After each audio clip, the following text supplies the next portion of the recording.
Asia, Uraya, Oceania, Amerika, Trakitika, Ubirwa, no mu nyanja.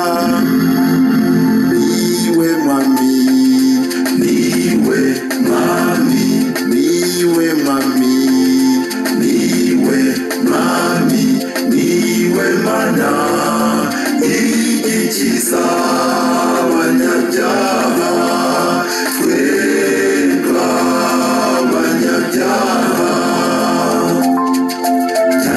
Umucyo urafurika, genda uyimare mu mwijima, bwira abantu bose barimo yuko Yesu akiza, ko yagukijije.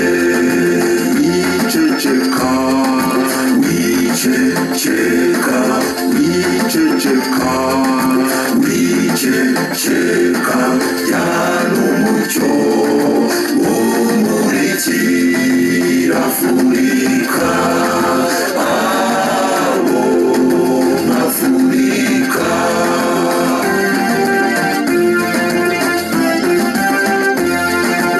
Ese muri Afurika hose, muri Afurika harimo umwijima mwinshi, none kugira ngo ushiremo, Yesu aragutumye kuvuga ubutumwa.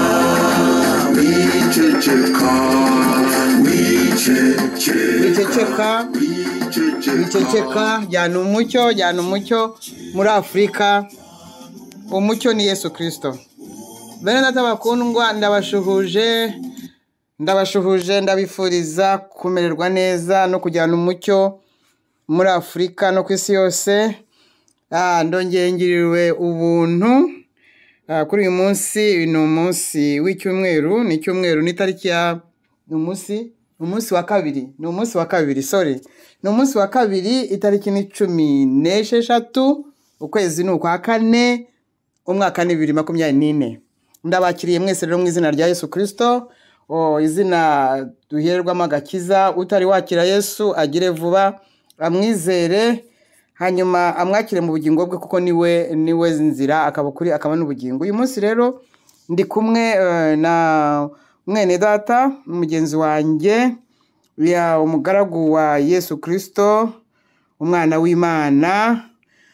Ndi kumwe na ambasaderi Mbonimpa Jean Marie, ari we tumaze kumenyera ku izina rya Nehemiya Ezra.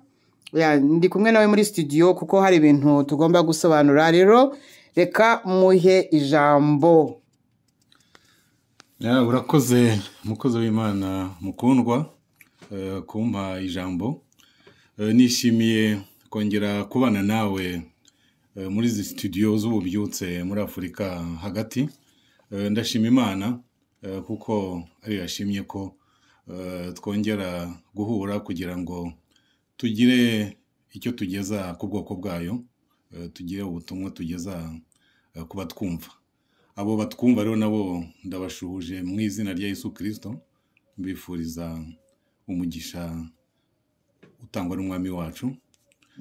Ndasuhuza kandi nkuko dukunze kubigenza bene data dusangiye urugendo muri uyu muhamagaro w'ibiyaga bigari. Abo ni abahishuwe, bahishuriwe ubwiza bw'itorero rya nyuma.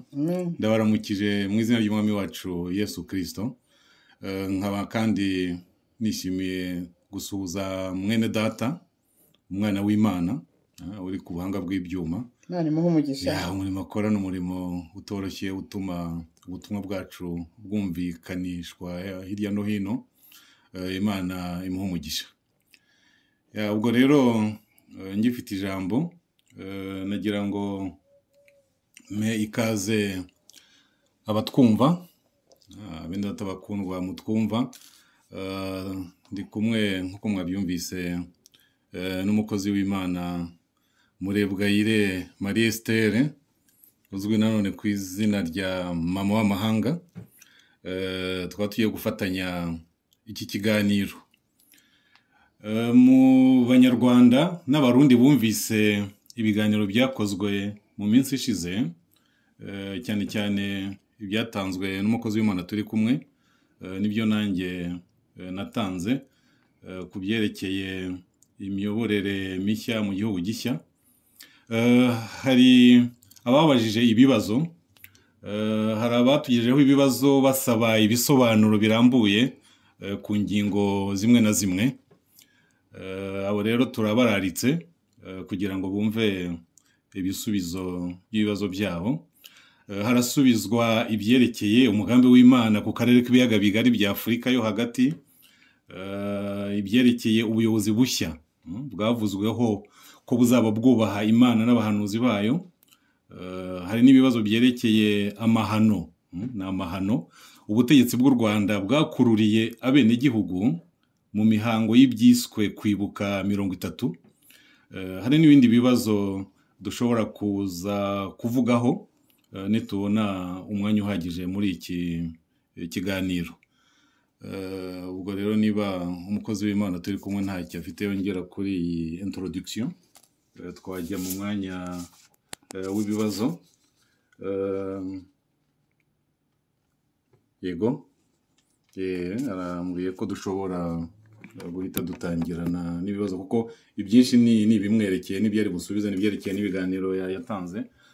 Nanjye ndaza kugira umwanya wo kugira ibyo nsubiza, ariko ibyinshi byabajijwe n'ibyerekeye ibiganiro byatanzwe n'umuja wa Yesu Kristo twicaranye hano muri studio, Marie Esther Murebwayire mama w'amahanga. Reka mubaze ikibazo cya mbere gishobora no kuza kubyara ibindi. Ikibazo cya mbere kigira kiti: ko mwavuze ko ni ikibazo cyabajijwe na mwene data w'Umurundi nkurikije uko cyanditse, ko mwavuze ko imigwi yitwaje ibigwanisho nka FDLR na M23 iri mu mugambi w'Imana ku biyaga bigari bya Afurika yo hagati, vyaba ari uko no ku mugwi Red Tabara? Arakomeza ati: impamvu mbibajije nuko ibihugu bihanganye n'iyo migwi ari vyo u Rwanda kuri FDLR, Congo kuri M23 n'u Burundi kuri Red Tabara, bivuga ko iyo migwi igizwe n'abicanyi bafise inyota y'ubutegetsi, bashaka kubufata bamazeho abandi banyagihugu badahuje ubwoko. Nuko yabanje gusasira ikibazo cye kikaba iki ngo none bishoboka bite ko mu mugambi w'Imana haba harimo izo gahunda zo kwica abantu? Ngoko ikibazo giteye umukozi w'Imana. Ubwo agisubiza nk'uko navuze, wenda kiragenda kibyara n'ibindi bisobanuro. Yesu ashimwe kandi ahimbazwe. Imana iha umugisha mwinshi uyu mwene data w'Umurundi. Abajije ikibazo cyiza cyane, yabarije benshi rwose. Benshi bavuga ko Imana itica, benshi bavuga ko Imana ari nyembabazi, kandi uko niko biri. Benshi bavuga ko Imana ari urukundo itakwica abantu n'ukuri. Benshi bagiye gusubirizwa muri iki gisubizo. Mwuka Wera mfashe nabo abafashe imitima yakire iki gisubizo. Rero reka mbanze mvuge kuri iki kintu. Imana yubaha ijambo ryayo ikaryubahiriza, kuko ijambo ry'Imana ni Imana ubwayo. Icyo ngicyo bivuye uwabajije ashobora kuba yari no mu marangamutima afite aho yengamiye.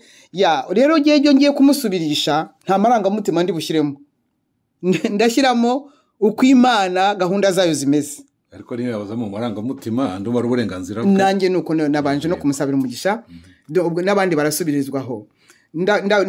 Ndasubiza nkoresheje uko ijambo ry'Imana rivuga, kuko n'ubundi niko bimeze. Rero Imana ikurikirana ijambo ryayo, yubaha ijambo ryayo, kuko ijambo ry'Imana ni Imana ubwayo. Rero iriyubaha, ikiyubahiriza, nta na rimwe ijambo ryayo rishobora kugira uricokoza, kuko uwaricokoza niyo uba ucokoje. Byageze naho Yesu avuga ngo ijuru n'isi bizashira biveho, ariko ijambo ryayo, ijambo rye ari nawe jambo, ngo ntabwo rizigera rivaho n'akanyuguti n'akariya gapoint ko kuri i. Ijambo ry'Imana ni Imana ubwayo. Reka nihute rero mvuge ngo iyo umuntu rero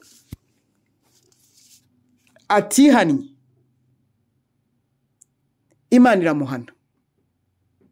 Nkuko mu Baroma 12:19 avuga ko Imana ihoresha, wenda mwene data yadusomera Abaroma 12:19. Reka amasome nihuse. Abaroma 12:19 haranditse ngo bakundwa, ntimwihoranire, ahubwo mureke Imana ihoresha uburakari bwayo, kuko byanditswe ngo guhora n'ukwanjye nijye uzitura, niko Uwiteka avuga. Iryo ni ijambo ry'Imana. Yesu agumugisha. Aha noneho babandi bavuga ngo ni isezerano rya kera. Uyu ni Paulo. Uyu ni Paulo niwe urimo kutubuza kwihorera. Ashwida uduhorera ngo ni Imana. None si ihora nde? Ihorera nde? Ihora nde? Ihora iki? Biba byagenze bite? Ibi ndimo ndasasira kugira ngo nze kuza nsobanura mu by'ukuri, kandi mwene data ni wabejije, niba ari umwana w'ubugingo arasobanukirwa, amenye ko uko kamere y'Imana iteye na kamere zacu z'abandi ziteye. Rero abantu ntabwo abantu bashobora gukora ibyaha ngo ubuntu busage, niko Paulo nanone yongeye kuvuga. Kuva Imana irema isi n'ijuru, ikarema umuntu, yaremye umuntu atunganiye Imana. Muzi ko ijambo rinavuga ngo Imana yajyaga imusura mu mafu ya nimunsi.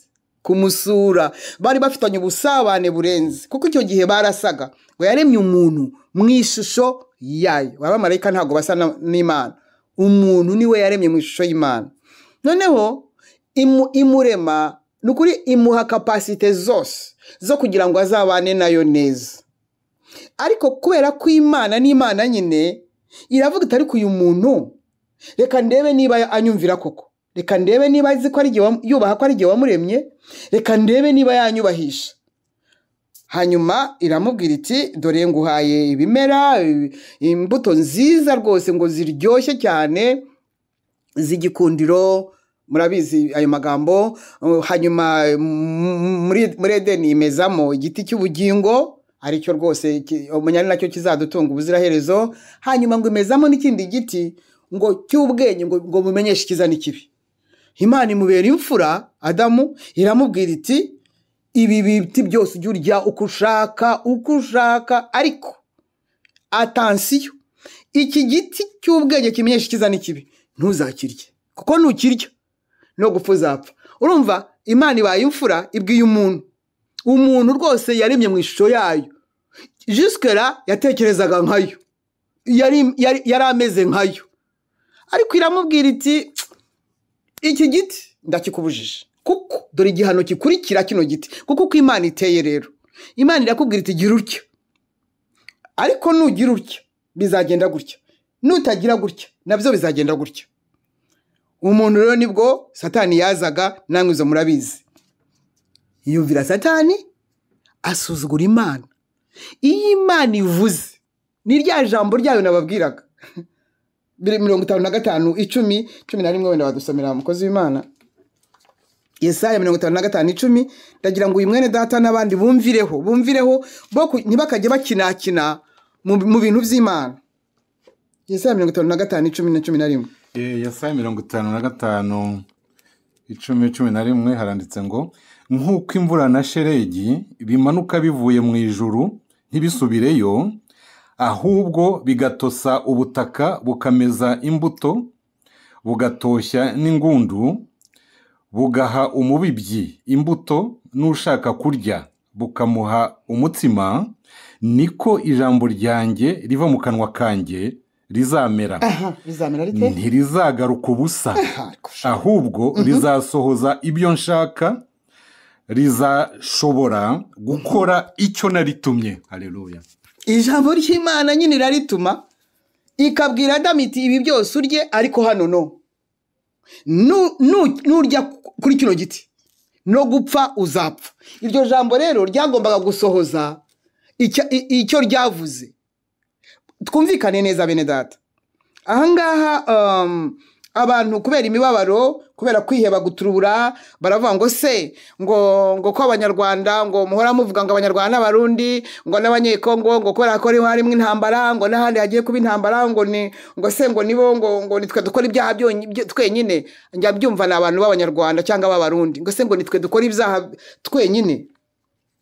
Reka da, ntabwo ari ukubera ko ari mwebwe mukora ibyaha mwenyine, ahubwo hari ikintu, hari ijambo ryavuye mu kanwa k'Imana riravuga ngo mwebwe banyarwanda, mwebwe barundi, mwebwe banyekongo, mu gihe runaka bizagenda gutya na gutya na gutya. Iryo ni ryo jambo ryagiye rigera kwa Tera ise wa Aburahamu, ribwira Aburahamu ngo Aburahamu va hano muri Uri y'Abakaludayo ugenda ujyaho nzakwereka. Ijambo ry'Imana iyo ryasohotse rigomba gusohoza icyo ryatumwe.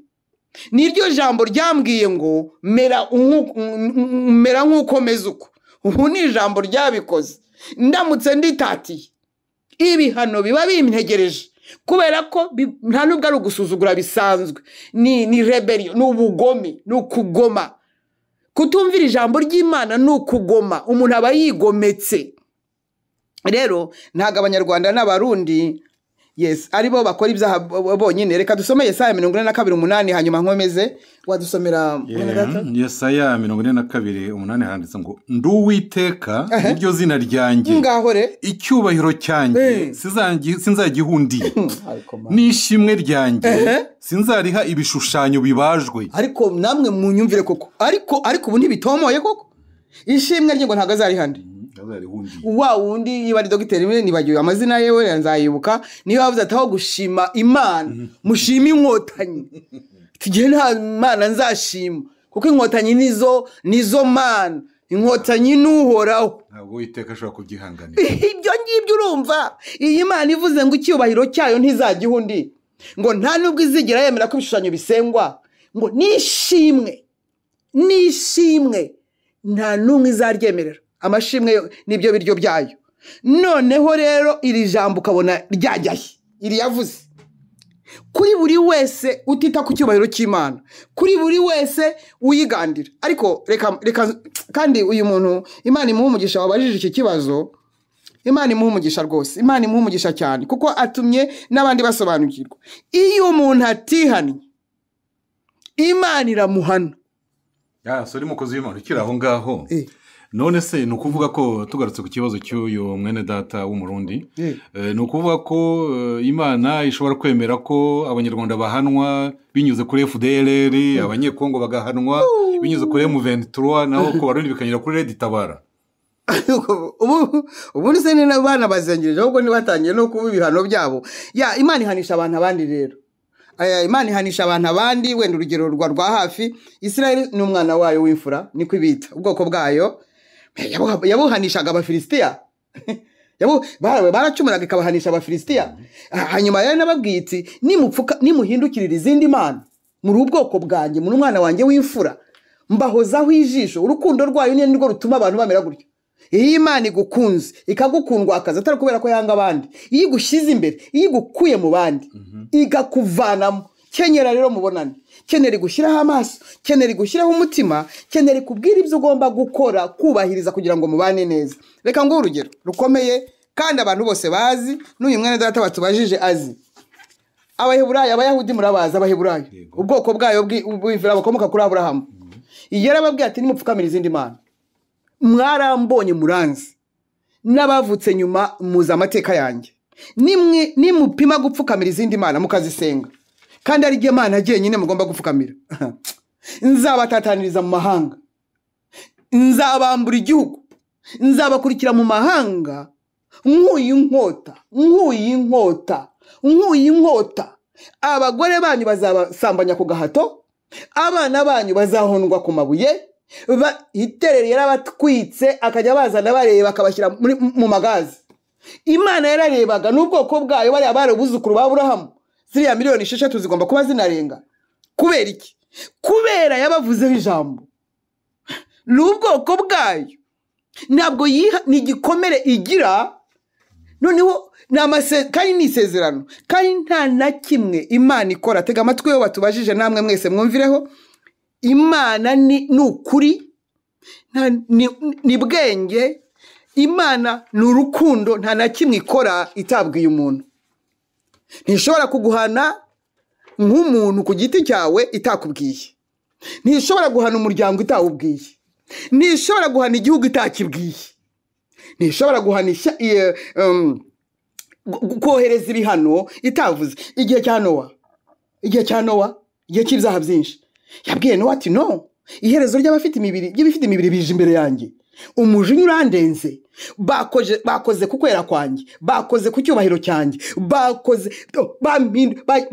bashyize munsi y'ibishushanyo bisengwa. Rero kenyera, ndakurokora wowe n'umuryango wawe, wowe niwe wangiriyeho umugisha, ndicisha isi umwuzure barabipinga nk'uko basanzwe. Kandi ijambo ryayo yarisohoye.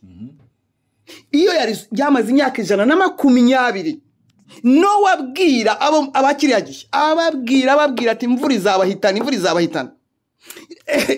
Mbabarire, iyo rero ijambo ryavuye mu kanwa k'Imana, ubu amagambo Imana yamvuzeho, icyambere niyandinze, nyirengagije yanyica. Ayo magambo ntago ari Imana ngo yabinyanze. Sizi ahangaha biranakomeye cyane. Iki Imana yamvuzeho ngisuzuguye nicyo cyangiraho ingaruka. Nta ruhare Imana yabifite.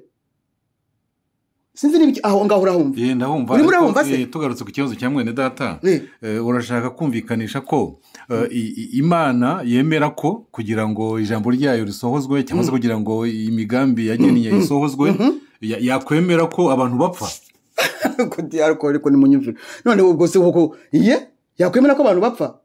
Reka njye ku by'abantu bazi. None se Farawo byagenze bite kugira ngo ubwoko bw'Abayisiraheli buve i Gosheni? Byagenze bite? Ibiriya byago 10 byagenze bite? Wigeze wumva ahantu handitse na hamwe nuko Satani azana urubura? Satani niwe wazanye inda. Oyambwira nuko icyago cya mbere Imana ibwira Mose ngo, sibyo? Imana ibwira Mose ngo tunga inkoni, inda zigire zite. Imana ibwira Mose ngo ntabwo urimo kubyumva? Ndabyumva, ariko haravuga ngo ibyo byari bya kera, ngo kuva Yesu Kristo adupfiriye ku musaraba, yego, ngo ubu Imana ni nyambabazi. Nukuri pe, ku musaraba habonetse imbabazi. Naho abadafite Yesu, abatarizeye Yesu bo, ko ari nabo benshi mu isi, abarabanzi b'Imana, ariko nk'uko wabivuze. None se igisubizo ntikibonetse. Ikindi wenda wanambaza uti se abizeye Yesu nabo ko bapfa? Bo ntago bapfa, barasinzira shani, mukajye mudusuzugura. Bo batashye bagiye iwabo, nawe uravuga Imana ishobora kwemera ko bagenda ko bataha. N'ubu ngubu ngo hari abageni bagiye gutaha benshi.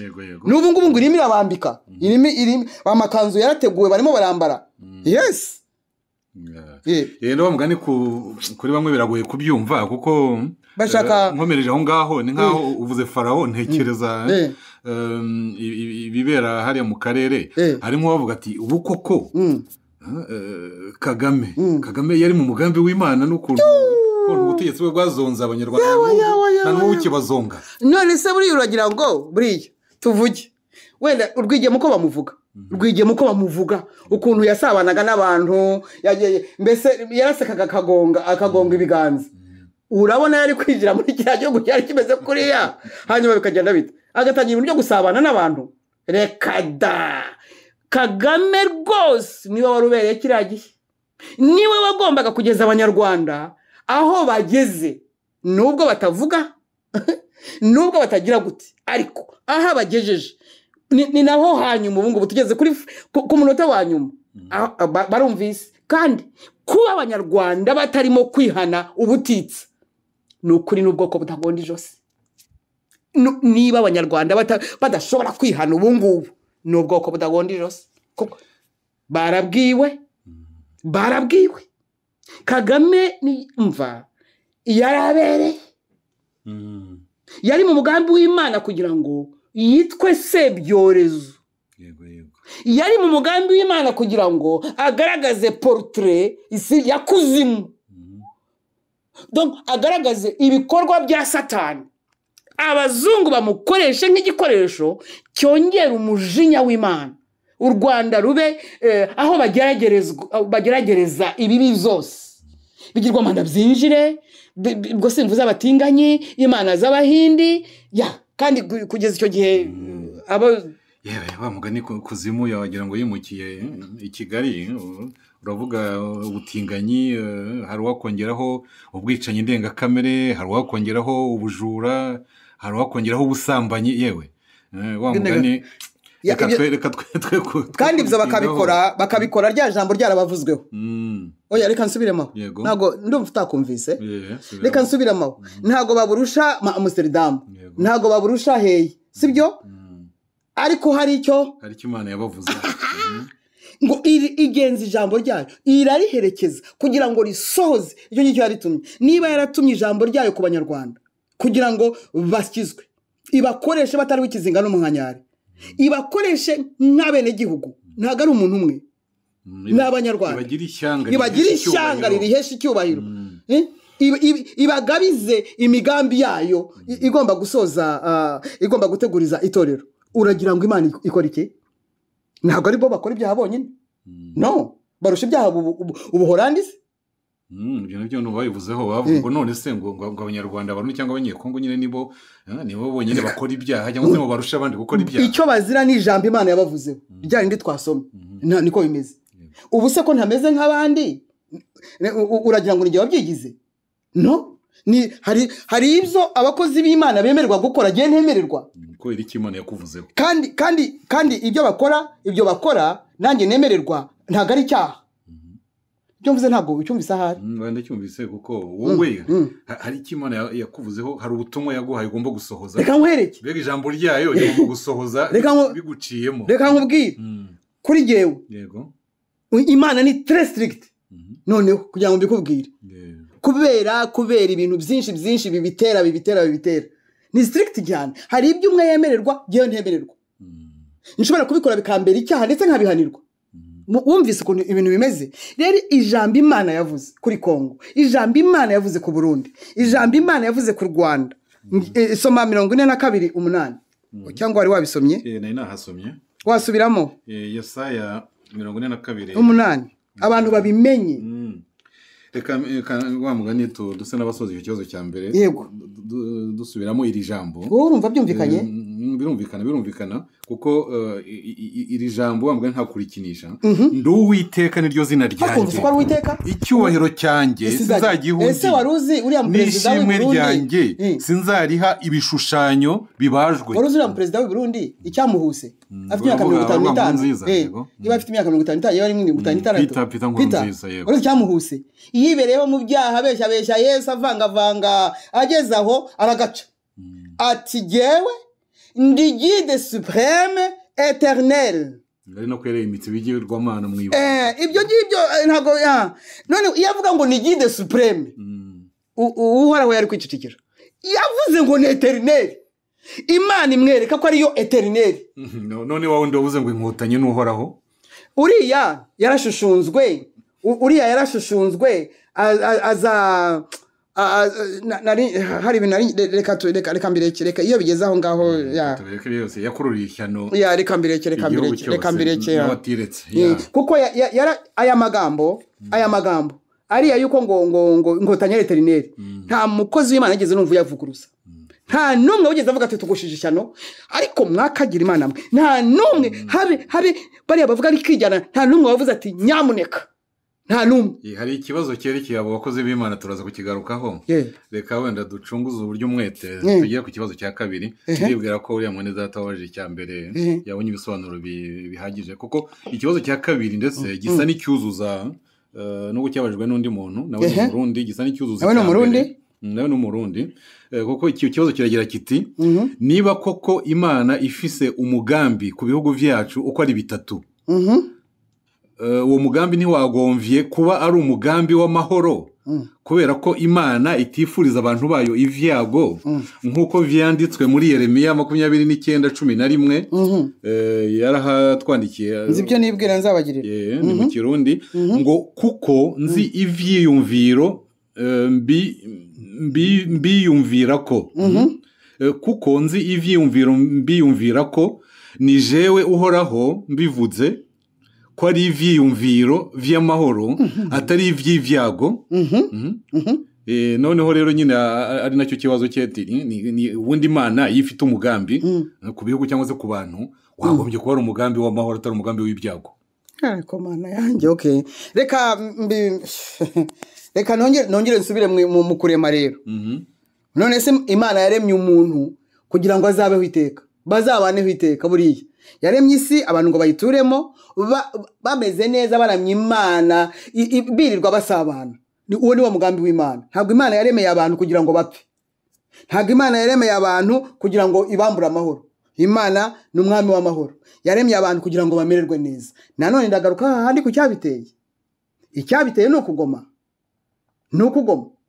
Mu mugambi w'Imana ntabwo yigeze irema ngo abantu bazamere nabi. Irekada yitangiye agateste tu kugira ngo irebe koko niba icyubahiro cyayo umwana w'umuntu yaremye agiha valeur. Yavuga iti urye bino nibi kugira ngo ariko wowe ntabwo wowe wapima umuntu ra ariko hano ntubirye ibi ntubiryaho nta nubwo yabiretse yamubwiye ngo ntuzabiryaho niko mvuze yamwe ngo kuko nuramukubiriyeho no gupfa uzapfa. Wumvise ko Imana yamuhishe. Rero ntabwo Imana ariyo yaremye ivyago wa mugani w'uyu Murundi.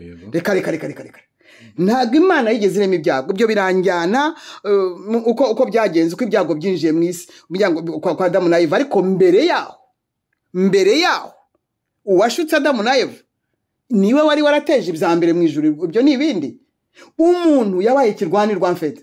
Umuntu Imana irashaka ko ayumvira. Ubwo umva ni igikomera hari Imana ifite ku muntu kuko umuntu Imana umuntu yahemukiye Imana. Ni nayo mpamvu ubwayo yitanze igapfa yihinduye umuntu irapfa imena amaraso kugira ngo icungure umuntu kubw'urukundo rwayo. Ariko umuntu yarakomeje aranangira. Na n'ubu turabwiriza abantu Yesu bakavuga ko bafite amadini yabo. None se uragira ngo bibiri bagwa amahoro? Kutimika umwana w'Imana kutakira umwana w'Imana mu bugingo bwabo ntabwo biri bugwa abantu amahoro cyane cyane ab'Imana yavuzeho kwibashaka. Birimo kumvikana birumvikana ahubwo ndumva wenda twaje no muri Yesaya 1:18-19 ayowe inkota kuko abantu bagomba kumenya ko iyo batumviye Imana nkuko bivuze iyo bavuze ijambo ijambo ryayo bazanye ibintu byo kuri kerensa bagira ingaruka nyine bibagiraho ingaruka. Reka dusome muri Yesaya 1 igice cya mbere kuva ku murongo wa 18 kugeza ku wa 19. Haranditse ngo nimuze tujye inama. Wumvise uko Imana ishaka ko ijya inama n'abantu yaremye. Tujye inama ni kuiteka avuga ngo naho ibyaha byanyu byatukura nk'umuhemba muri hana mbababari birahinduka umweru bise na sheregi ntago babishaka. Naho byatukura tukutuku birahinduka nk'ubwoya bw'intama bwera. 19 nimwemera mukumvira. Wumvise ko harimo no kwanga. Nimwemera mukumvira muzarya ibyiza byo mu gihugu. Nkawe yabwite nimwanga kumvira. Reka nkomeze kuri 20 ariko nimwanga mukagoma inkota izabarya kuko akanwa k'Uwiteka ariko kabivuze. None niba akanwa k'Uwiteka ariko kabivuze abantu bakaba banze bakagoma hasigaye iki? Si inkota. Noneho jewe ubivuga uvuze ko nyir'urwo yapfuye niwe uba wamwishe. Jewe uvuga uko Imana ivuga nige kibazo. Iyo uvuga ngo FDLR iraje nige kibazo noneho nige kibazo ngo hari abo bihahamura banza ikibazo nk'icyo nacyo turaza kukigeraho yego hari abo bishakira amahoro kandi bari mu byaha yego ya ndumva icyo nacyo cyumvikanye cyuzuzaga icya mbere dushigaje bingahe haracyari ibindi nka 2 reka tujye ku cya gatatu twihuse twakumvise akaririmbo wenda tukanywa n'amazi yego nyuma tujye ku cya gatatu yego akaririmbo bakomeza kandi ko kujyana umucyo Afrika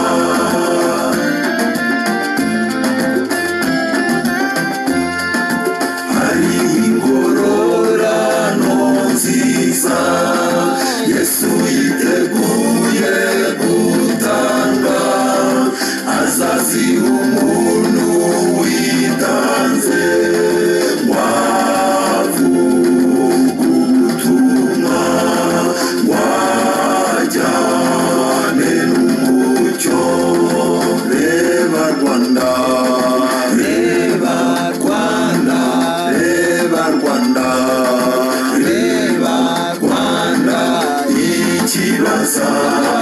Nikibanda ikubaza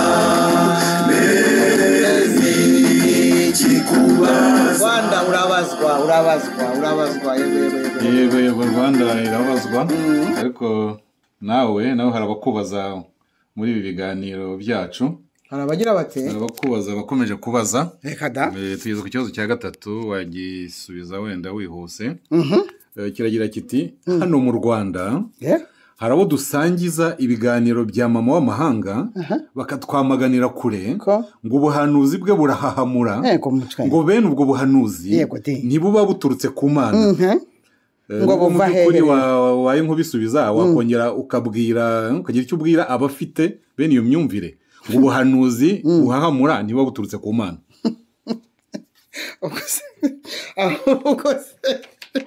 ariko ntabwo ndimo guseka ntugire ngo wenda ndasetse kuko mu mutima wanjye ntabwo hasetse donc ubuhanuzi mbaha burahahamura kubera iyo mpamvu ntabwo buba buturutse ku Mana yego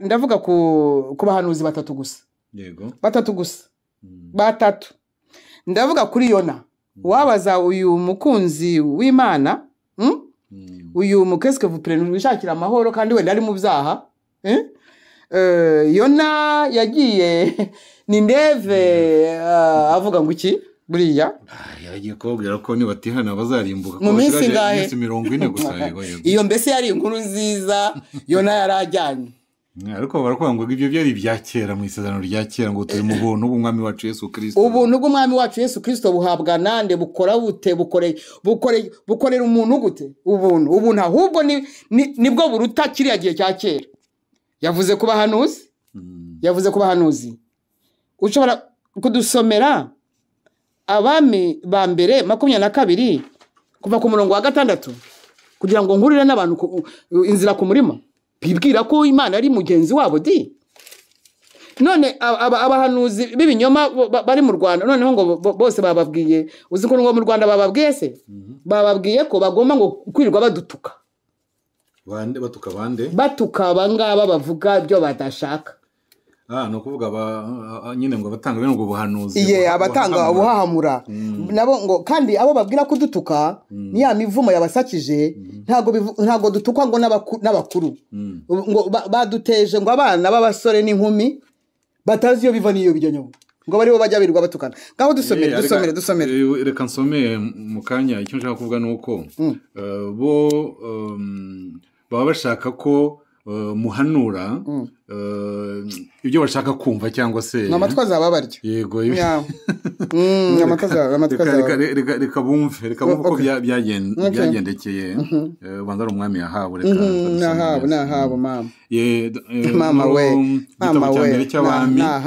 mama we igice cya 22 reka mbere ku murongo wa 6 ngo nuko umwami w'Abisirayeli ateranya abahanuzi ari abagabo nka 400 subiramo aho ngaho umbwira umubare wabo ateranya abahanuzi ari abagabo nka 400 ateranijwe nande ari umwami w'Abisirayeli FPR arababaza ati FPR yabarundarunze arababaza ati ntabare iramoti higaleyadi ntere mfate goma cyangwa se ndorere ntere rwose muri aka kanya murebyemeje nuko abahanuzi baramusubiza bati yego tabara kuko Uwiteka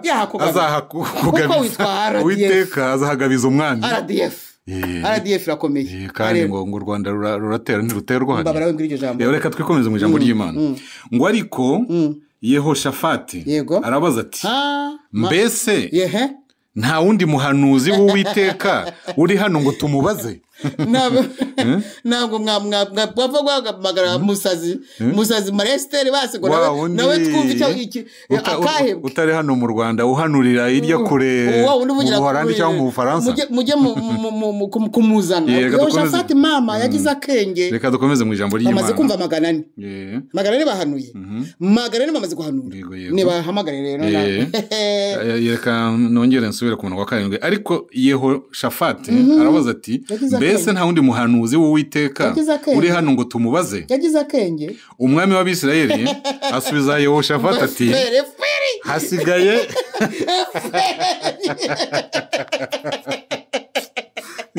FPR we uransetsa ukambuza gusoma senidete we mwumve senidete hasigaye undi mugabo ubwo ari umugabo ubwo ntabwo ari wowe yego hasigaye undi mugabo twabasha kugisha Uwiteka inama ariko ndamwanga mutinza baranyaga ariko ndamwanga kuko atampanurira ibyiza keretse ibibi uwo ni Mikaya mwene Imura ubwo abo muri FPR bavuga batoni murebwa ire Marie Esther ngo barabivuze ngo nanga government ngo barabivuganye uwo rero ngo bangaga kubera ko atahanura ibyo bashaka kumva Mikaya mwene Imura nuko Yehoshafati asubiza umwami ati mwami wivuga utyo reka dupfe kumuzana nuko umwami w'Abisirayeli ahamagara umutware aramubwira ati ambasaderi ihute uzane Mikaya mwene Imura mbese babwiye Olivier bati yarumuzanye yes wanza batuma abandi umurongo wa 10 ngo kandi umwami w'Abisirayeli na Yehoshafati umwami w'Abayuda bari bicaye ku ntebe z'ubwami umwami wese kuye twagira ngo bamugane ni FPR na CNDD bambaye imyambaro yabo y'ubwami bari ku karubanda ku irembo ry'Isamariya abahanuzi bose bahanurira imbere yabo 400 noneho Sedekiya mwene Kenana numwe mu babishopo banyanga mbese cyangwa bapote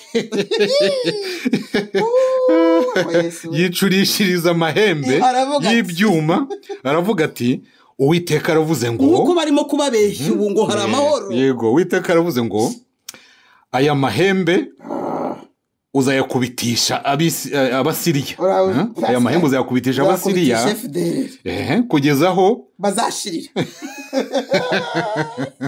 ariko man ngo n'abandi bahanuzi bose 400 n'abandi bahanuzi bose bahanura batyo bati tabara utere iramoti higaleyadi uragira ishya ariko abahanuzi b'ibinyoma azahagabiza umwami jamais ni ibyo nyine baba bashaka kumva ngo bidahahamura mbere bibaroha ngo maze intumwa yari yagiye guhamagara Mikaya iramubwira intumwa yagiye ni kimwe tuvuge wenda ari ngayo bantumyeho waza urimo kumpugura kukugira inama nyine kugira ngo nuko iyo ntumwa ibwira Mikaya iti dore abahanuzi bahuje amagambo yo guhanura ahanurira umwami byiza ndakwinginze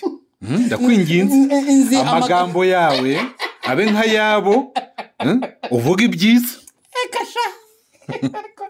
byose nicyo naremewe Mikaya asubiza iyo ntumwa ati nukuri ndahiriye Uwiteka uhoraho haleluya mu izina rya Yesu Kristo ambwira nicyo ndi buvuge uwo ni umuhanuzi nyawe umuhanuzi w'ukuri haleluya ngo nuko ageze imbere y'umwami umwami aramubaza ati Mikaya dutabare Iramoti y'i Galeyadi cyangwa se turorere? ukuntu nkunda Mikaya aramusubiza ati ngaho tabara uragira ishya kandi Uwiteka azahagabiza umwami. Mbega avuga nk'aba bandi bose. Yego ati ngaho genda. Ariko kwari kumwimoka buriya yaramwimokaga nyine. umwami nawe arabikenga. Umwami aramubwira ati ndakurahiza ngire kangahe kugira ngo utagira icyo umbwira kitari ukuri mu izina ry'Uwiteka. Yabaga abizi burya baba bazi ko babwirwa ari ibinyoma. Barabizi. Nuko umuhanuzi arasubiza ati nabonye Abisirayeli bose batataniye ku misozi miremire nk'intama zidafite umwungeri. Nta mwungeri uhari. Ntawe rwose. Ese nyine buriya izo ntama zifite umwungeri. Ntawe rwose. Uwiteka niko kuvuga ati bariya ni impehe zitagira shebuja. Nibasubira iwabo umuntu wese atahe iwe amahoro. Ngaho mugende. Barakunda se. Umwami w'Abisirayeli abwira Yehoshafati ati sinakubwiye ko atari bumpanurire ibyiza keretse ibibi. Yanga government.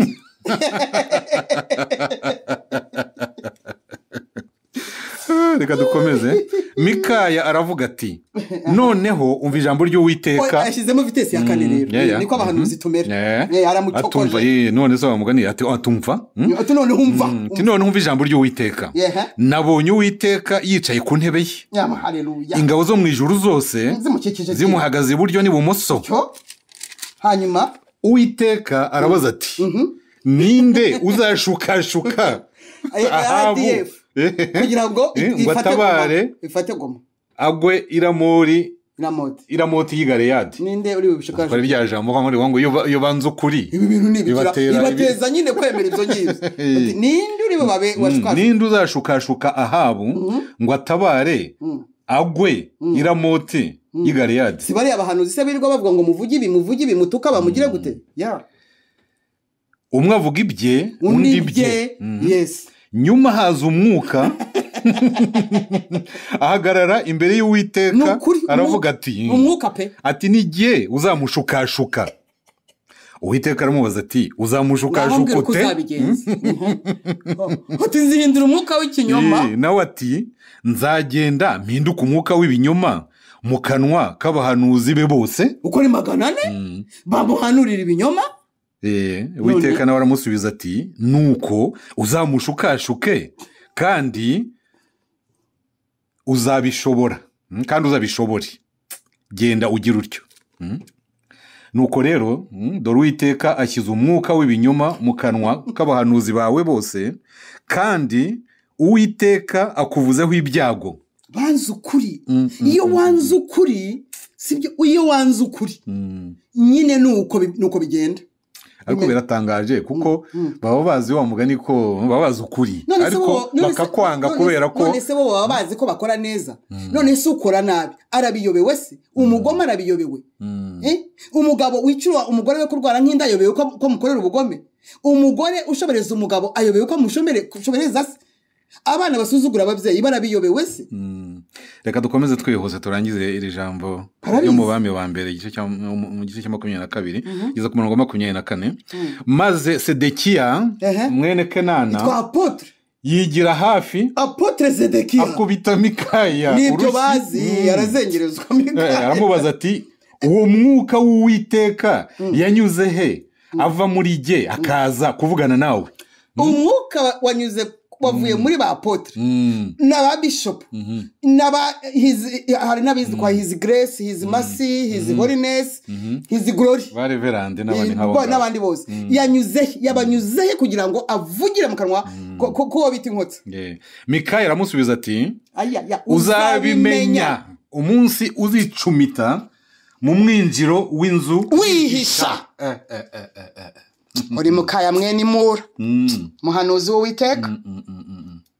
Nze kumva ntihanga no kubona. Reka ngo maze umwami 26 maze umwami w'Abisirayeli aravuga ati ubwo yari yumviye wa mwapotere wa mugani wawe ati nimujyane Mikaya mumushyire Amoni umutware w'umurwa mumushyire nka tuvuge nka ba bandi ba kera ntabwo bavuga na Yowasi umwana w'umwami muti umwami aravuze ngo iki kigabo nimugishyire mu nzu y'imbohe ntabwo yakiyamwishe mukigaburire ibyo kurya by'agahimano n'amazi y'agahimano kugeza aho azatabarukira amahoro kandi kubera ko umuhanuzi hano urukuri afunzwe ashyizwe mu munyururu mu nzu y'imbohe ngo bafunze n'ijambo ry'Imana ngo bararifunze hanyuma nuko Mikaya aravuga ati Mikaya kandi bamukatiye urubanza ariko ashizemo intermediaire noneho nubwo bamuroshye mu nzu y'imbohe aracyavuga icyo Uwiteka yamutumye Mikaya aravuga ati nuramuka utabarutse amahoro Uwiteka azaba ataravugiye mu kanwa kanjye kandi aravuga ati murumve namwe rubanda abanyarwandakazi barundikazi murumve wenda wakwibutsa ko inkuru yarangiye uko byagendekeye ahabo ntabwo mbijyamo ahabo ntabwo yagarutse wumva se ntabwo yagarutse ubwo rero ndumva icyo ngicyo gishubijwe kuko ntabwo umuhanuzi aba agomba kuvuga gusa ibinezeza abayobozi ntabwo umuhanuzi no gukebura iteka kandi baba baboburira ntabwo umuhanuzi aza ngo avuge ngo murashize murapfuye aravuga ati nimugira gutya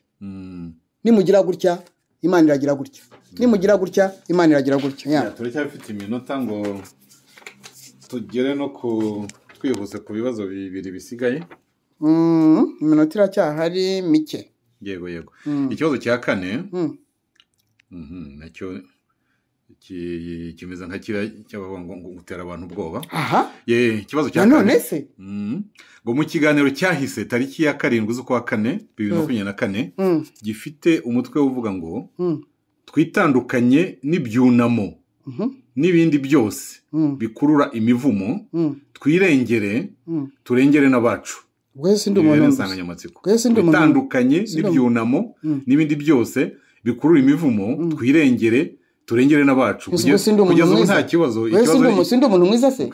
ikibazo ni ibikurikira kuko aravuga ati muri icyo kiganiro mwemeje ko ubutegetsi bwa FPR inkotanyi bwakoze amahano agiye kumarisha imbaga y'abanyarwanda cyane cyane abo mu bwoko bw'abatutsi ngo kubera igikorwa cyo guterekera abazimu cyabaye ku mugaragaro mu mihango yo kwibuka 30 none se we avuga ko nta icyo gikorwa kitabaye umbaze nyine ikibazo cye ngo mwe mukaba mwemeza ko ibyakozwe byari bigamije kumurikira Satani abacitse ku icumu n'abandi banyarwanda batanzweho ibitambo niba koko ibyo bintu ari byo ko biteye ubwoba kuki nta wundi mukozi w'Imana wabyamaganye bizikaye noneho bigiye no kuba icyaha cyanjye se ariko kuki ibyaha byanjye babigira byinshi kandi ntibisaze donc ni ukuvuga ngo ashimye ko baterekereye bagatanga bene igihugu abazimu icyo si cyo kibazo cyo wenda ashobora kuba atanazi wenda inkurikizi zo guterekera no ikibazo cye ni ikihe wenda ashobora kuba atazi inkurikizi we nuko avuga ngo bigiye kumarisha abantu none bigiye kumarisha abantu n'ibyo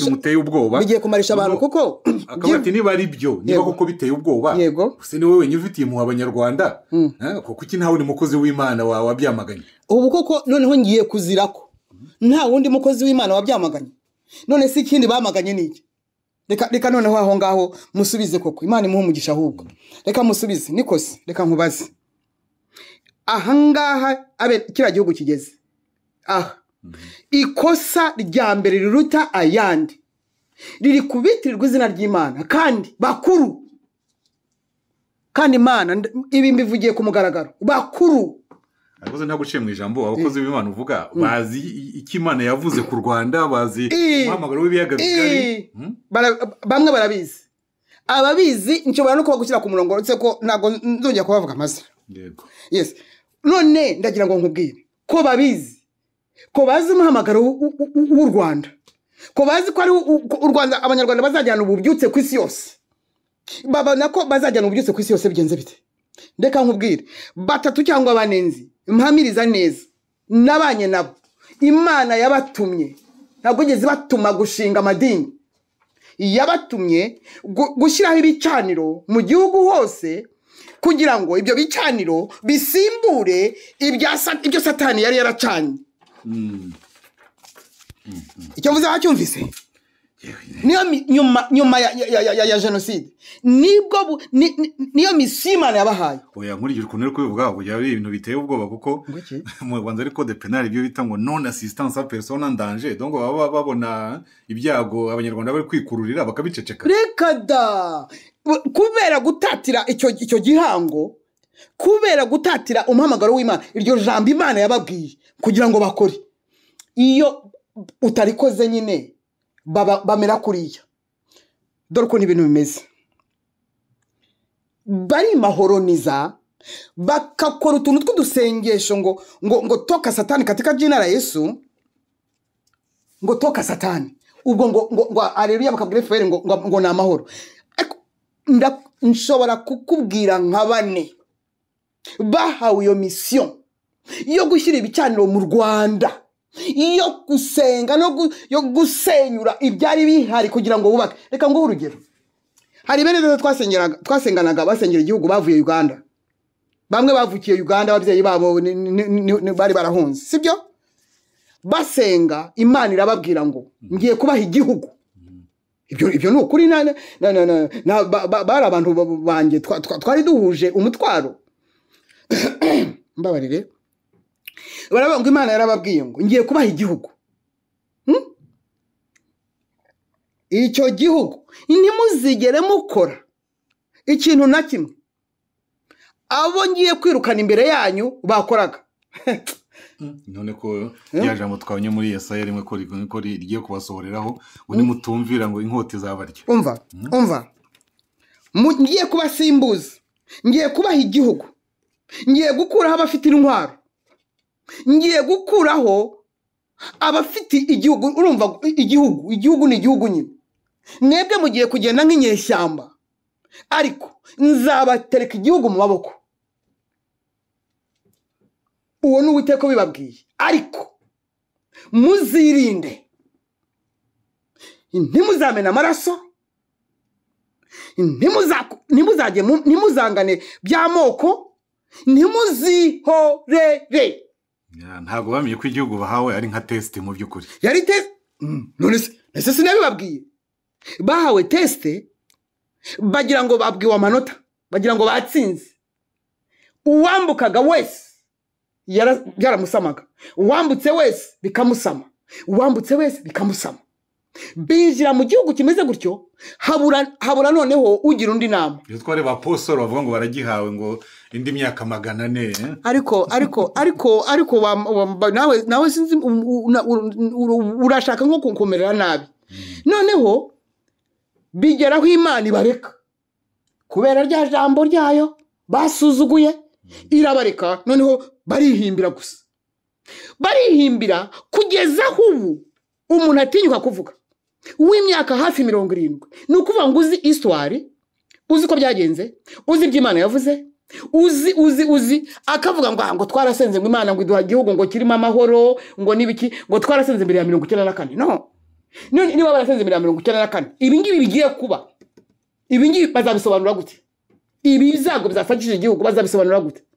Arega hari ikindi kibazo nkeka ko baraboshye, ahubwo binyibukije ikiganiro mwene data Esther F Tabita Tete 01 we na Rusi Bezero umwanditsi batanze ejo bundi, aho Tabita Tete yasobanura ukuntu idini ryivanze na leta. Nkeka ko icyo kibazo bafite, ntabwo bashobora kuvuga ibinyuranye na gahunda za leta, kuko n'ubundi ngo gahunda za leta nizo bashyira imbere. Reka ngubwire rero ikintu ubwoba bw'abakozi binjiwemo n'ubwoba. Uzi impamvu ubwoba bwinjiye? Kudashaka Imana n'umutima wabo wose n'ubwenge bwabo bwose n'imbaraga zabo zose, ahubwo nabo basamwe n'ibisama abandi, basamwe n'ibiri mu Rwanda bisama. Ibyo ngibyo barabibwiwe nyuma bigishyushye, ntabwo bigeze babireka, barasamwa afete. Noneho bagasigara ngo kuri ya masengesho ya 48 bakagira ngo ubu ngubu uko basobanura n'ukuntu bigira ngo birakora. Ntabwo bikora kandi barabwiwe. Haleluya. Nta n'umwe utabizi. Buri iri ya leta kuva ku mukuru, kuva ku mugore kugeza barabizi. barabwiwe ariko nyine urumva benshi barapfuye babivugaga, benshi barafunzwe babivugaga, benshi barahunze mu babivugaga. Ubu ngubu nyine nta kundi. Ariko niba nibuka neza hari umwe muri abo ngabo wavuze ashima Imana ngo igihugu basabye Imana mbere ya 1994 ngo baragihawe, igihugu kirimo amahoro, igihugu kitakirangwamo amoko, igihugu kitarimo iringaniza, ibintu nk'ibyo ngibyo. Ndumva hari wabivuze rwose. Nukuri kandi yitwa ko umukozi w'Imana uvuga rikijyana. Koko nukuri wenda we niwe ufite amahoro wenda entre guillemets non entre parenthèses wenda we niwe ufite amahoro. Arahamya ko kiriya gihugu ari cyo abantu basengeye, kiriya gihugu kiriya we niko yabivuze cyuzi, ariko ibyo yarabivuze cyuziyemo abapfakazi, cyuziyemo imfubyi, amarira yavanze n'amaraso, Uwiteka akaba yuzuye mu gace ngo iki ngo igihugu basengeye ngo cyagize gite, kiriya gihugu nicyo basengeye. niko yabivuze rwose. We yarashubijwe.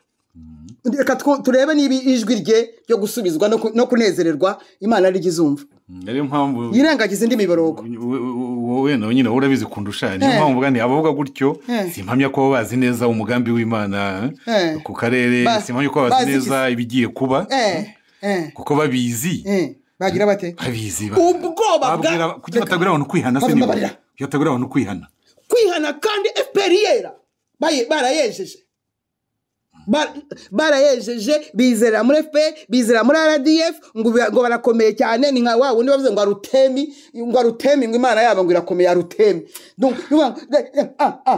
Mbabarira.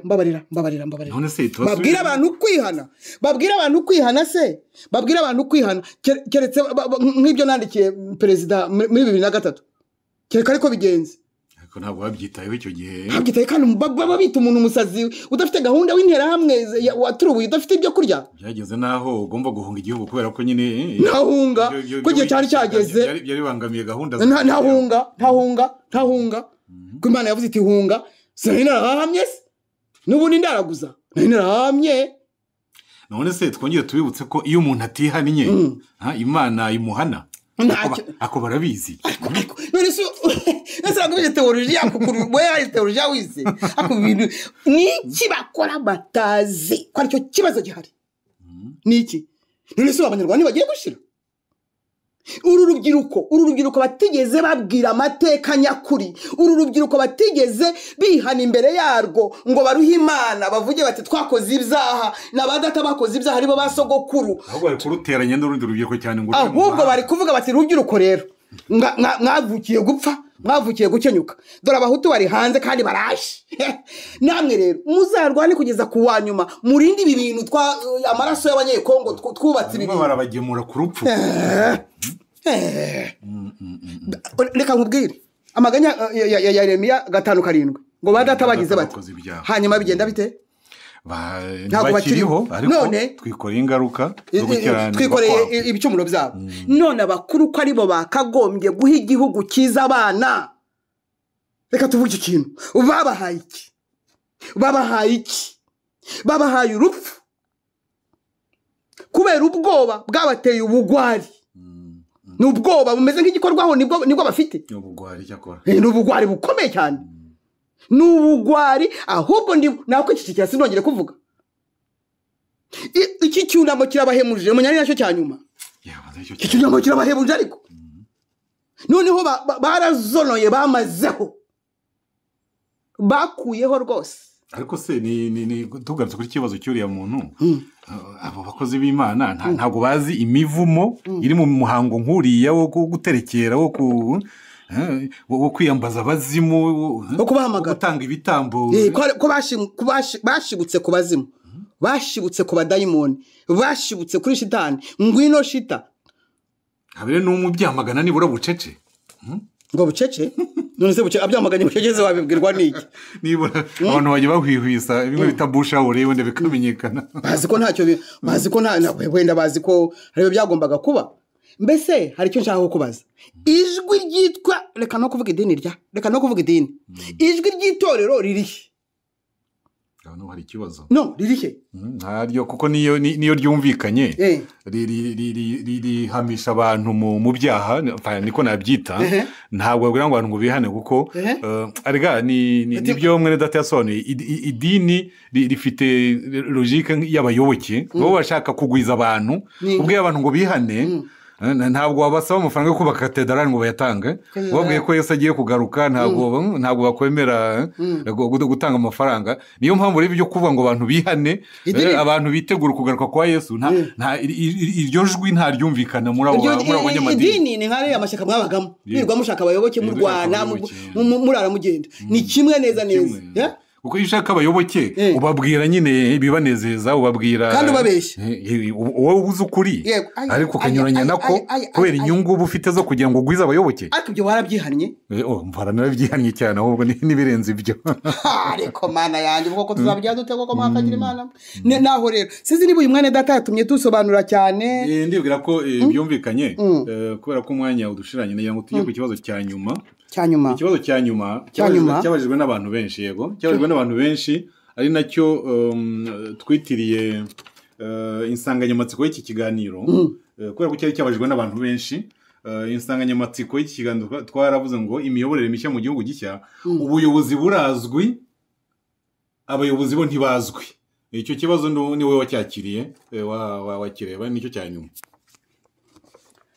yewe ahubwo iki nagikuye mu bibazo byinshi byari byinshi nabyibuka byari byinshi nkuramo iki kuko urabona n'umwanya watujyanye yego reka bari cyo dusorezaho dushobora no kuzabigarukaho ubutari ko gato kuko ni byinshi cyane urabona n'ibingibi wavuze nibyo umuntu agiye ibi nibyo wajogoyemo iki nicyo najogoyemo ntabwo dushobora kubivugira icyarimwe ndumva Imana izatubabarira ikongera ikaduha igihe cyo kuvuga ariko nyine kuko navuga ko cyabajijwe n'abantu benshi aravuga uyu ni umunyarwanda ushobora kuba uri ni Burayi ntabwo ari mu Rwanda ngo mu biganiro byerekeye imiyoborere mishya mu gihugu gishya mukora nk'aho igihugu mwarangije kugifata cyore ndetse mu kiganiro mwakoze mu Gifaransa ngo ni ambasaderi twumvise musa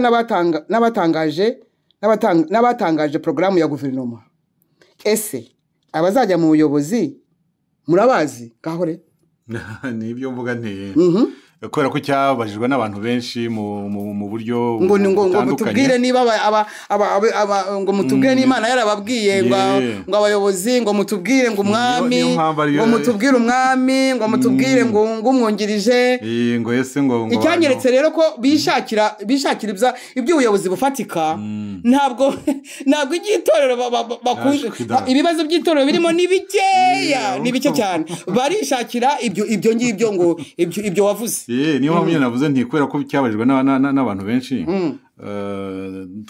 twagishingiyeho nyine dufata insanganyamatsiko ivuga ngo ubuyobozi burazwi ariko abayobozi ntibazwi ntabwo baramenyekana kuko abakurikiye ubutumwa bwacu niba barabwumvise neza twebwe icyo tugamije ni ukubwira abantu ubushake bw'Imana ku byerekeye ubuyobozi bugiye kujyaho kuko hazabaho impinduka twarabivuze ndetse impinduka ubwo ni ijambo ritaremereye dukurikije uko ibintu bizaba bimeze ni ibintu bitigeze bibaho ni ibishya bidafite aho bihuriye n'ibyo abantu bamenyereye niyo mpamvu rero aho twavuze uko ubwo buyobozi buzaba buteye kuko biri muri gahunda z'itorero kuvuga ubushake bw'Imana ku buyobozi itorero ntabwo babishaka barashaka iby'ubwami wavuze yego ariko nyine kuko benshi mu bibazo utatuzakubaza barashaka ibyo wavuze by'ubwami bumeze bute basobanurije twarabivuze nyine tuvuga uko ubwo buyobozi buzaba buteye yego nabyo byakuriye impaka ndende nyine kuko twavuze ko birango bya guverinoma itanzwe n'abaturage ikorera abaturage ibereyeho abaturage tuvuga ko ibyo nta bizaba byaracyuye igihe tuvuga ko ibijyanye na demokarasi amatora repubulika ko ntaho bizaba bihuriye ko ubuyobozi Imana ishaka kandi ari nabwo buzashyirwaho ari byo bita mu Gifaransa teokarasi ubwami ariko bwubaha Yesu Kristo kuko Yesu Kristo ari umwami w'abami kandi kizaba ari igihugu kigiriyeho mu by'ukuri kubahisha Yesu Kristo. Icyo gihugu rero kigomba kuyoborwa n'umwami ushyizweho n'Imana.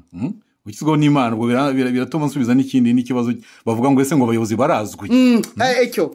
Umva barashaka nk'ibyo nasomye byinshi barashaka kumenya abayobozi nibura nka batatu.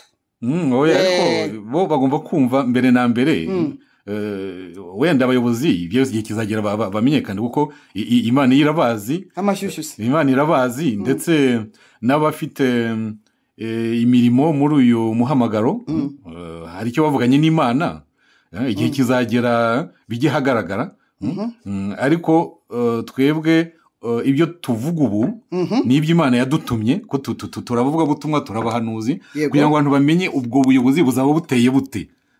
Mu gifaransa ho navuze ko muri za principe batanze za principe ubwo buyobozi buzaba bushingiyeho hanyuma rero igihe kizagera ubuyobozi nyine bujyeho bugaragarire amaso. Haravuze ngo murasa n'abafashe igihugu twarabivuze ko igihugu cyafashwe mu mwuka rwose cyarafashwe intambara yo mu mwuka ako gasobanura ariko ibyo twabitinzeho nuko nyine wenda abantu bamwe batabyumva neza abantu bararushye. Ibiboneka buri gihe bituruka ku bitaboneka. Iboneka bituruka ku bitaboneka. Intambara zitangira mu mwuka ubone nk'abavuga batese muzafata igihugu mutarwanye. Kurwana rwose turarwana ahubwo byahatari. Intambara se ahubwo barazizi se ahubwo. Iyo bari baza amajoro turara. Niba bari basi urugamba rw'umwuka kandi narwo rukomeye.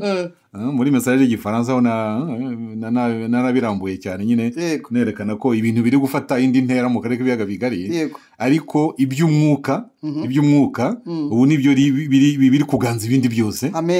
Ku buryo rero igihugu cyarafashwe mu mwuka. Igisigaye nuko bigaragarira amaso kandi nabyo rwose si kera. Hanyuma tukaba twaravuze ko kizayoborwa naho abayobozi bo nta gihe cyo kubatangaza ntikiragera. Uretse ko abari mu buyobozi nk'uko bivuga ngo wenda nka batatu cyangwa bangahe b'umunyakuri hari umwami arahari. Umwami ninde? Umwami ariyizi hari icyo yavuganye n'Imana. Nawe uzi ibyo wavuganye n'Imana, nawe uzi ibyo uzakoreshwa, nanjye nzi ibyo nzakoreshwa ariko n'ibanga ryanjye n'Imana nkuko n'ibyo ari ibanga ryawe n'Imana n'abandi nabo rero abari muri uyu mugambi abazakoreshwa mu bubyutse, abazakoreshwa mu buyobozi bw'igihugu, abazakoreshwa mu itorero, abo bose hari icyo Imana yababwiye n'ibanga babitse igihe nikigera bizamenyekana. Ari nayo mpamvu rero tubwira abantu ko ntazagire wibeshye nyine ngo agire ngo ibintu bizakorwa nk'uko kera byagendaga. Umuntu akaba yakora lobbying ngo arashaka imyanya, akaba yakora CV iryoshye cyane akayohereza cyangwa akayohereza mama w'amahanga. Ndi uwa Kristo Yesu. Niwe wahanuye ubwami kuva muri 2016. Na mbere yaho nuko nari ntarabivuga ku mugaragaro. Kubihanura rero reka nibere nka Mikaya kubihanura sana rien à voir rwose reka ahubwo wowe abari wowe bahiga wowe uvuga ngo miyoborere ngo nka ave winyobya ariko nanjye nagendeye ku byo nabwiwe n'Imana nibyo nawe wabwiye mwiyereka wahawe. Ubwo rero ndumva nta wagira icyo ambaza kuko wagira kubaza ibi bibazo byose uzabiva imbere. Oya genda sobanura sibyo ndasobanura mvuga ubushake bw'Imana. Yego ushaka kumenya ubushake bw'Imana wowe rwose tuzamusubiza. Ariko wabaza tese umuntu azaba guverineri gute, umuntu bizanyura mu zihe nzira kugira ngo umuntu abe umwami cyangwa ikigero cy'umwami uko bizitwa. Ubu ngubu nta gisubizo rwose mufitiye ubu ngubu kuko ni gahunda y'umwuka wera. Ushaka kujya muri ubwo buyobozi nafata iminsi asenga ndetse niba nabishoboye yiririze rwose ubusa abaza Imana ikizamukoresha. Reka mbaruhure reka nkunganire nako ku isi yose hari abantu bake Imana yagiye ivugana nabo bari aho babunze bazi icyo bazakoreshwa. Abenshi ntabwo barimo kuvuga bari aho bafite ibyo icyo bazi nuko igihe kigeze ariko bazi ibyo buri muntu yagiye yivuganira n'Imana. Nibyo nabyo mwene data tabita Tete yasobanuye avuga ko itorero rya Yesu Kristo rya nyuma rigizwe n'abantu bo mu moko yose bo mu ndimi zose mu mahanga yose abo bose rero hari icyo bavuganye n'Imana igihe nikigera izabakoranya buri wese izabahuza buri wese yaratangiye icyo mvuga uracyumva ndacyumva buri wese abwirwe icyo gukorwa kandi kubera ko ari gahunda y'umwuka wera harimo kuzuzanya ibintu biri kuri gahunda rwose igihe nikigera bizagaragarira amaso bambwirire ko ibintu bimeze neza bambwirire haleluya nta kindi wongeraho se ndumva kubera ko igihe kitujyanye twasoreza ahangaha icyo dukora ni ukurarika abatwumva kuko iyi gahunda y'imiyoborere mishya mu gihugu gishya irakomeje ndetse bumvise ko hari n'indi gahunda yatangiye yerekeye itorero rya Yesu Kristo mu gihugu gishya itangijwe na bene data Esther F Tabita Tete 01 na Rusi Beyazira umwanditsi avuga ku muhamagaro w'umugore ku muhamagaro w'umugore no ku itorero rya Yesu Kristo rya nyuma biraryoshye cyane n'ukuri izo gahunda zose rero zirakomeje rwose zirakomeje abantu bumve ko ibyerekeye imiyoborere y'igihugu udashobora kubitandukanya ni n'itorero mu by'ukuri kuko bigiye kujyaho ni nk'ifu n'amazi abantu ushobora kubitandukanya kuko niba nyine hagomba kujyaho ubuyobozi bwubaha Imana n'abahanuzi ni uko itorero mu by'ukuri ariyo rizajya ritanga umucyo mu bikorwa byose. Haleluya niryo jambo risoje gusoza ni ugushimira abaduteze amatwi dushimira na bene data bari ku bicaniro hirya hino ari abasengera uyu murimo abasengera uyu murimo rwose Imana ibaha umugisha ari abari muri gahunda zinyuranye zifatanyiriza hamwe mu gusohoza umugambi w'Imana ku biyaga bigari abo bose turabazirikana tubasabira umugisha bose nabo ndabashuje kandi mbifuriza ubuntu bw'Umwami wacu Yesu Kristo urukundo rw'Imana Data wa twese n'ubusabane n'Umwuka Wera. Amen amen amen.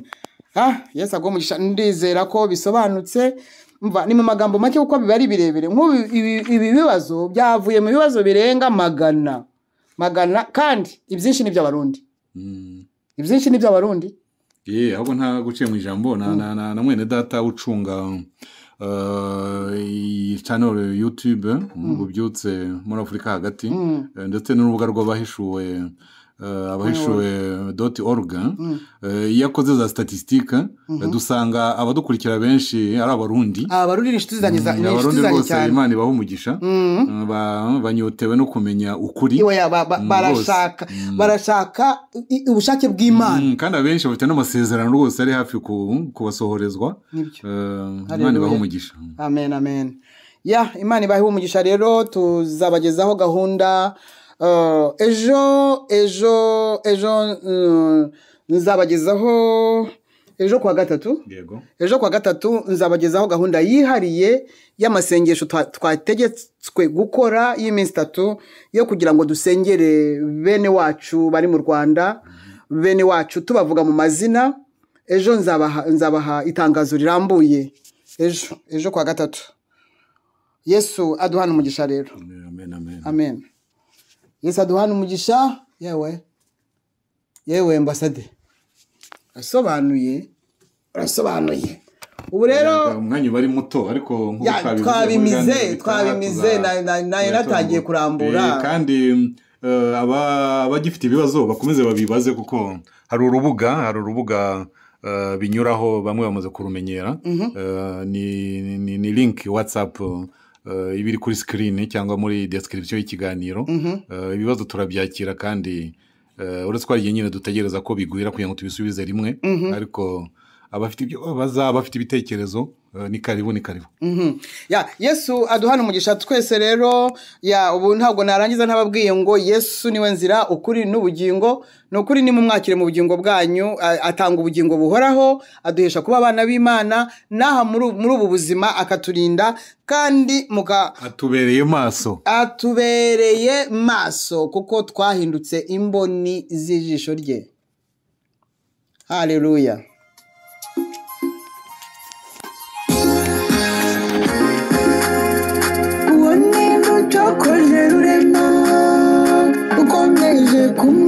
kumwicira abana batazi ko tubereye maso ntidukomeje kumucokoza ntidukomeje kumucokoza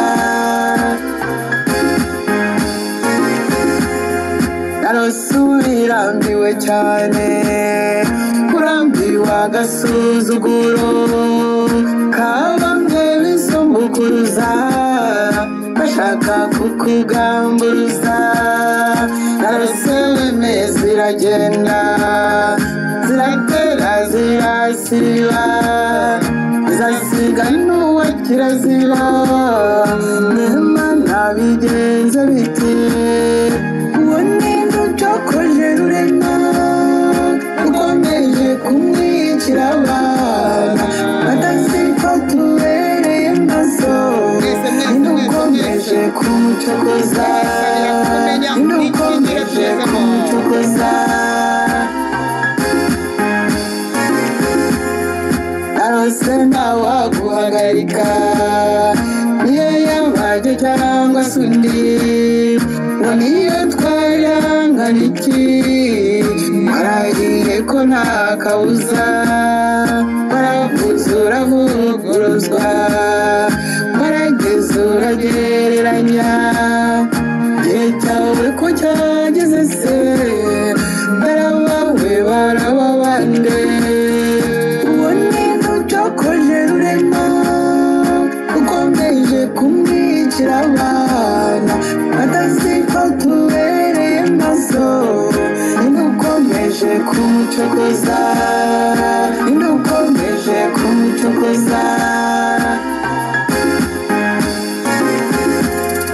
narose nanjye nyoboye ingabo zigomba kumvira umuremyi igize abandi ntibindeba nkuko jye natumwe n'ijuru narose bitakira amabwire narose bitakira n'inzozi narose none hari impamo narose bitari kurota uwo ninde ucokoje rurema ukomeje kumwicira abana batazi ko tubereye maso ntidukomeje kumucokoza ntidukomeje kumucokoza